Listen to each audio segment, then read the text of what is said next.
होने के बाद भी कभी-कभी सजा क्यों हो जाती है, तो उसमें कुछ रीज़न्स हैं। जैसे कभी ऐसा ज़रूरी नहीं है, देखिए जज भी एक माइंड है। मैंने आपको देखिए एग्ज़ाम्पल भी बता दिया। प्रेज़ेंट टाइम में हमारे यहाँ पासपों के जो जज हैं, 3/4 पासपों का केस लेके आइए, 5/6 पासपों का केस लेके जाइए, 100% वो पर्सन वो बेल यहाँ पे नहीं करेंगे। इससे पहले के जो जुडिशियल ऑफिसर थे, वो करते थे। तो जबकि सही सिचुएशंस क्या है कि अगर देखा जाए तो दैट वाज़ एप्रोक्सिमेट 2 साल पहले की बात है।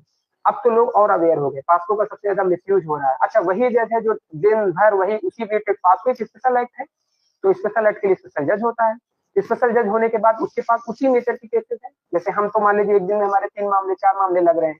उसके पास एक दिन में 100 मामले लग रहे हैं, 80 मामले लग रहे हैं, कितने ढेर सारी चीज़ें हैं। उसके बाद भी वो तो सबसे ज़्यादा जो जज होता है, वो तो इसी मैटर को देख रहा है, तो सबसे ज़्यादा चीज़, लेकिन फिर भी स्टिल नाउ प्रेजेंट टाइम में हम मानते हैं कि देखिए जज भी ह्यूमन है।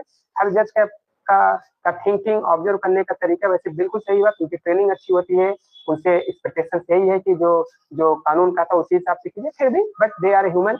और उस कभी कभी वो फैक्ट का गलत इंटरप्रिटेशन करते हैं, बिल्कुल सही बात, कानून का गलत इंटरप्रिटेशन कभी कभी करते हैं, तो उसके कारण से भी निर्दोष होने के बाद भी जज भी एक माध्यम होता है जिसमें निर्दोष होने के बाद भी किसी को कन्विक्शन दिया जा सकता है। वैसे सुप्रीम कोर्ट के जितने जजमेंट आप देखेंगे क्रिमिनल, जैसे एग्जांपल बेल के लिए, बेल रिलेटेड मैटर में क्रिमिनल हिस्ट्री एक क्रिमिनल हिस्ट्री ग्राउंड नहीं हो सकता बेल खारिज करने के लिए, तो अपेक्स कोर्ट के ढेर सारे जजमेंट हैं और उसी के एडवर्स में अपेक्स कोर्ट के भी ढेर सारे जजमेंट हैं जिसमें जिसमें ये चीजें हैं कि क्रिमिनल हिस्ट्री से बेल खारिज किया जा सकता है। तो मतलब दोनों तरफ से है, दोनों तरफ अपेक्स कोर्ट के दोनों तरीके से जजमेंट है।